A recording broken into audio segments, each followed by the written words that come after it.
But, you know what, just to be safe thing you did end up saving your butt later. 1. Not my butt, but my mom's. She and I were home alone, and I was getting ready to go to a party. I came upstairs and found her with the carbon monoxide detector in pieces on the coffee table. She said it was beeping, and apparently once years ago in our last house, one was malfunctioning and giving a false alarm, so I guess she just assumed it was happening again.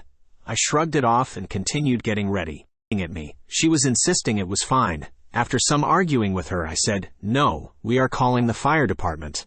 So I did. They came, and the levels of carbon monoxide were so high in the basement, they said anyone sleeping down there would be dead already. Our cats were vomiting from the poisoning, and we didn't realize it. I guess the filter on the furnace was so clogged it was pumping out carbon monoxide. One of the firefighters pulled me aside and said if I hadn't called, I likely would have come home to my mom dead in her bed. Me and my siblings almost never were. One night before we were born, obviously, my mom complained that the furnace wasn't working cause it was too cold. My dad went into the basement to check it out. After a few minutes, my mom went to see why he wasn't back. He had passed out in the basement, and she ended up passing out in the basement. Somehow my dad regained consciousness and pulled my mom back upstairs. Turns out a raccoon had built a nest in the furnace vent, and the basement had been filling up with carbon monoxide. Edit. This was back in the mid-late 70s. This was in southern Indiana, so it gets pretty cold but not insanely cold. They had a wood-burning furnace, wood-burning stove. It was before my time, so all I know is it required wood for burning. 2. Not my butt, but I was getting ready for school whilst Mum was vomiting in the bathroom. She said it was just a stomach bug and to just go to school, but mentioned her arm hurt. Something didn't sit right, so I called the ambulance from downstairs. They arrived and took her into the ambulance. She then proceeded to have 3 cardiac arrests and needed defibrillating each time. A double bypass later, and she was up and about within a month. Paramedics told me she would have died 5 minutes after I left if I hadn't called. I went through almost the same scenario with my mom. We had just gotten home from a restaurant when she started vomiting uncontrollably. It was violent TBH, seemed like too much too soon for food poisoning, so we called 911. She had a cardiac arrest on the ambulance's gurney while waiting for a room in the ER and was revived. I learned that day that heart attacks present differently in women than men. 3. Had some weird achy symptoms and went to the doctor, even though I figured I was probably overreacting. Turns out I had cancer. I had a friend who died of cancer, aged 40.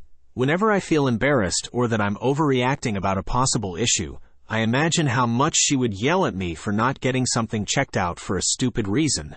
Please, people out there, if you ever feel silly about going to the doctor, remember that Jess would yell at you to get out there and get it looked at because she doesn't want you to go through what she went through just because you were embarrassed. She wants you to live. Tell Jess that I, a 33-year-old man, had to go to the breast clinic recently, and I held my head high as I had my boob checked. Turns out the lump is due to my meds and it's benign tissue, but it is tender when I hit it. 4. Putting only one of my work shoes in the hotel safe, along with my valuables, literally has stopped me in my tracks from forgetting my wallet and passport in a different country. 5. Was delivering pizza in a sketchy block of town late at night. Huge apartment complex with multiple buildings. Walking up to the front door, I noticed a couple guys wearing dark clothing about 100 feet behind me walking in my direction. Delivery was on the second floor, and by the time I reached her door, I heard the main door of the apartment complex open and close. She used a CC for the order and tipped in cash, so when I was putting the receipt into my bag, where I kept my cash, I actually pulled the rest of the cash out and stuffed it into my inner jacket pocket, just to be safe, leaving just the change I had that night in the bag. Started to head down the stairs back out to my car, and 2 guys jumped out from behind the stairs, and one had a gun pointed at me, and told me to give them the money. I quickly handed them my bag filled with quarters, and they took off toward the back entrance of the apartment complex. I never ran so fast in my life back to my car. I wanted to make sure I was as far away as possible before they realized they robbed me of $3.50 in quarters. I used to be a shift manager at a pizza place, and I refused to send my drivers to certain areas at dusk/night because of this. I'm just glad you made it out safely. I used to live in one of those areas, and always hated not being able to get delivery after dark, but partially understood why. That changed to full understanding when someone did a drive-by on the building on the other side of the street from me one night. 6. $5 breakage insurance on a rental surfboard. Broke that bleeper clean in half in my first 10 minutes. I wonder if it was a ploy by the rental business, knowing their boards were liable to break, and therefore make more money on customers without insurance. I would dare say the money made from people using and returning the board in the same condition, whilst paying the $5 for ease of mind, would outweigh the insurance claim when they can just pay $300, or whatever price surfboards are, to replace the one that will inevitably break over time. 7. My friend and his wife were having their first child. They had gotten a big packet of information and paperwork to fill out before the due date to make things easier. There were also brochures for genetic testing and other things that could be done, and one of the things was about saving the cord blood. My friend said that he looked at the front of the brochure and his wife asked if they should do it. It is not cheap, a couple $1,000s to save it, and a few hundred a year after that, and my friend said yes. Their daughter was born later that year. 3 years after her birth they had a boy, and he was born with an immune disorder, no white cells, and his big sister's cord blood and stem cells were used as a treatment. A friend of mine started a cord blood bank about 25 years ago. The phrase, filthy rich, doesn't even begin to describe them. Would the phrase bloody rich be more apt then? 8. My dad lost his glasses once. He was going to just use his old prescription, but last minute decided to just go to the optometrist anyway, in case something changed. Turns out he had a tear in his retina, and was booked for surgery within 24 hours. It was bad enough that they said he probably would have gone blind really soon had they not caught it when they did. How did he get a tear in his retina? Also, I'm glad he's okay.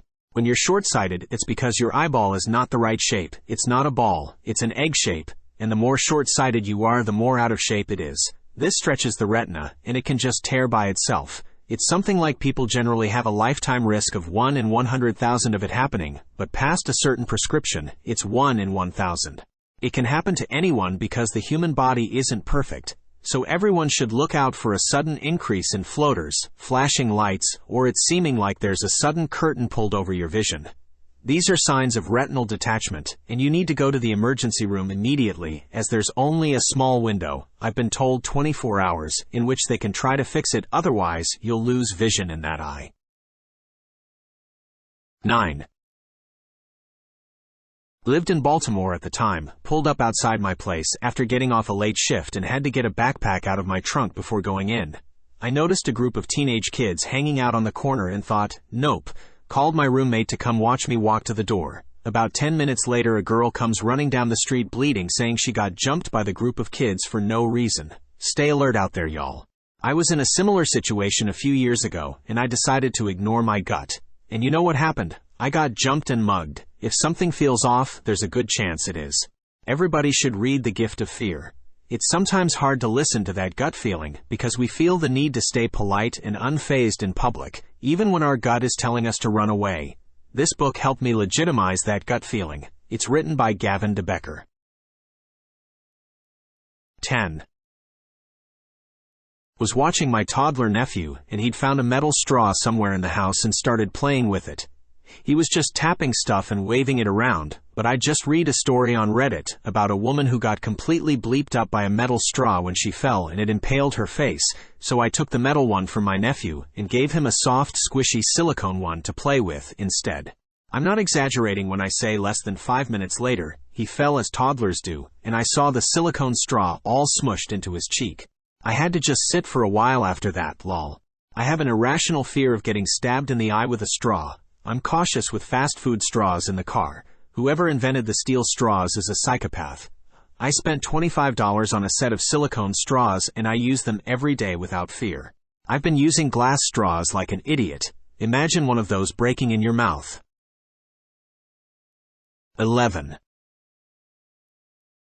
Not me, but a coworker was trying to separate some railroad ties with a crowbar as part of his yard work for the day, and when it popped, a nail flew and embedded itself in one of the lenses of his safety glasses he threw on because he had them for work. He keeps them on his desk as a reminder. PPE is not just for the workplace, folks. Learned my lesson while using my weed whacker. A piece of debris hit me in the eye. Took a couple of days for it to feel right again.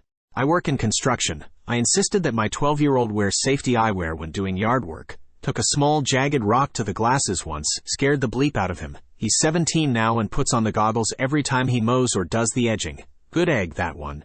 I used to work for a recycling company collecting old fridges and freezers and packing them in a lorry to take to London to the big recycling plant.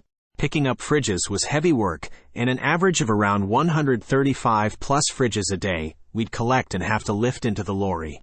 I picked up a tall fridge and basically did a semi-throw to get it up into the lorry, and a small shard of something flew directly into my eyeball. No safety goggles in a very dusty, dirty environment, so all day I was rubbing my eye as it felt sore and like something like dust was there, but no amount of washing with water or rubbing it helped. That night ended up going to the emergency ward at the hospital, and they look at said eyeball, which by now is bruised from my constant rubbing, and liking worse for wear. After tests and having purple-type dye put into my eye, they said I had scratched my cornea with whatever hit my eyeball. They were talking about getting surgery to limit long-term damage, etc., but gave me eye drops and a topical cream, and said to return in a few days for follow-up. Luckily that helped heal the eye, and they said no more damage, etc., and to finish the eye drops and use safety goggles. I was very lucky, and at 47 years of age still get 20/20 vision with eye tests. If there is safety equipment, use it. 12. I dropped my high school girlfriend off, then for some reason I locked the passenger door. Not 10 minutes later I was stopped at a red light, and some scummy-looking dude tried to open up the door. I have no idea why I locked that door after she got out. I really didn't have a habit of that. No idea what would have happened if that guy got in my truck. Something similar happened to me. I was dropping my friend off at home. He lived in a sketchy neighborhood. I had my driver's side door locked, and as soon as he got out I immediately locked the other one. These three girls come running out of the bushes trying to open my car doors. One jumped on my hood and I bleep and gunned it. She rolled off my car. The other chucked her drink at my driver's side door. I'm terrified to think about what they were going to do to me. My dad always taught me when driving through a sketchy area to leave room between you and the car in front of you when stopped. Jump to several years later. I am driving and came to a stop as the car in front of me is stopping in the middle of the street for what seemed like no reason. Someone runs out and jumps on the hood of my car, but since I left enough space, I was able to gun it and speed around the car in front of me. The person rolled off my hood, and I did not look back. 13. Save the GPS location of my vehicle on Google Maps before exploring a national forest with a road trip buddy. We grab some fishing poles and head out towards the nearest water location on our map to hopefully catch a couple fish. Turns out it was a swamp, not a lake, and we got so incredibly turned around it could have ended very badly. We really didn't go that far in from where we parked, but somehow ended up on the other side of the swamp without realizing it. Drizzling rain, mosquitoes, bear tracks, and the sun started going down before we found the car. Without the GPS coordinates saved, it would have been a cold, wet night in the woods at a minimum, and more than likely, a search and rescue required situation. I always do this especially when at a concert or large venue where I know I'll definitely forget where I parked. That, or if there's row signs, I'll take a pic of them. Even when I park my car at the airport, I'll take a picture of the row sign before I catch the shuttle bus. Trust me folks, you will thank yourself a week later when you go back to the lot and realize you don't know where your car is and just want to go home after traveling many hours. 14. I had a female patient coming for I-131 therapy. The patient must be not pregnant, and to make sure we do a blood test one day prior to dosing. I checked the results on screen that was negative. I printed it out and put it in the patient file, just in case, although we went paperless years earlier. After giving her radiation safety instructions and discharging her, she came a couple of days saying that she was late. The doctor inserted another pregnancy blood test and came out positive. The lab technician went to the previous negative blood test and changed it to positive. Haven't I printed the test, it would look like I dosed the patient while pregnant and could get fired. Staff before this incident used to make fun of me being paranoid. After this incident, everyone started printing the results. I reported it to the head of department, and he immediately involved the medical physics department, and they calculated the dose to the fetus and found out she had to abort because the baby will be severely mutated. So they involved the OBGYN also. Last thing I knew that a huge investigation was carried out and the patient filed an official complaint. I don't know what happened later. Everything completely changed. Policies and procedures / hospitals information system / quality department was established / risk management department was established, etc. That was back in the beginning of 2007. The system was installed at the end of 2006. That was the first time anyone used an electronic system. The real issue is lab not having an auditable record system, where it's evident who changed the results, and when and where. 15. Normally I'm pretty impressionable and cave to peer pressure, but this one time when I was younger, I was hanging with my friends and a couple of older high school guys I'd only met that day.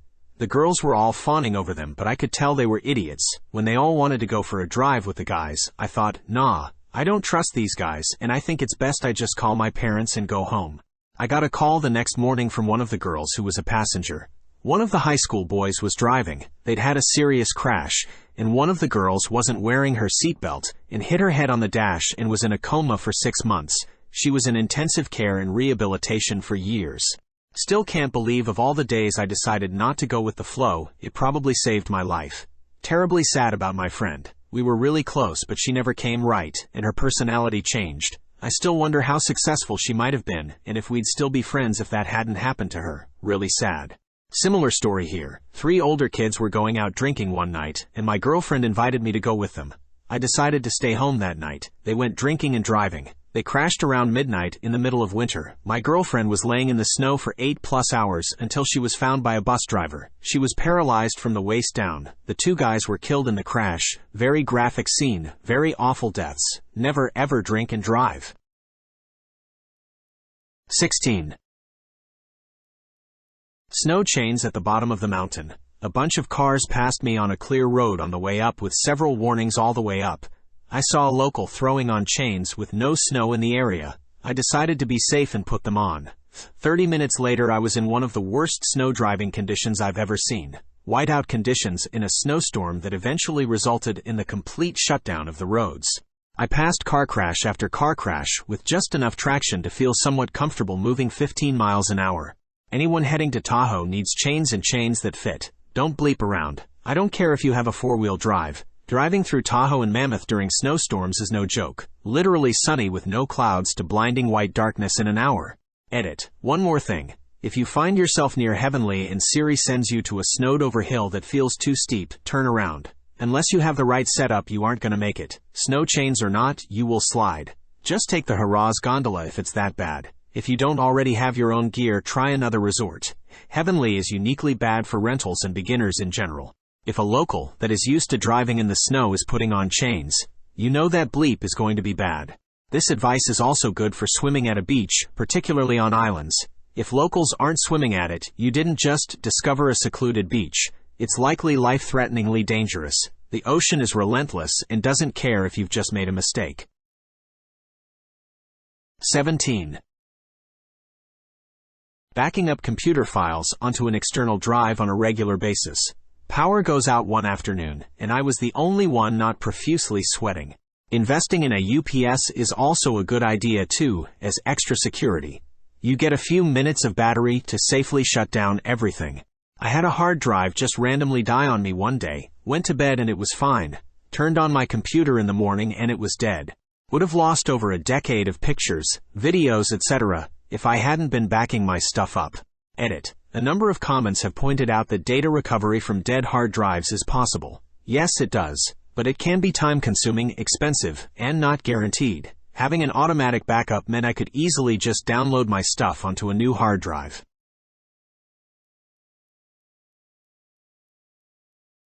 Thanks for watching. Remember to like and subscribe, and let me know in the comments where you'd like to walk next.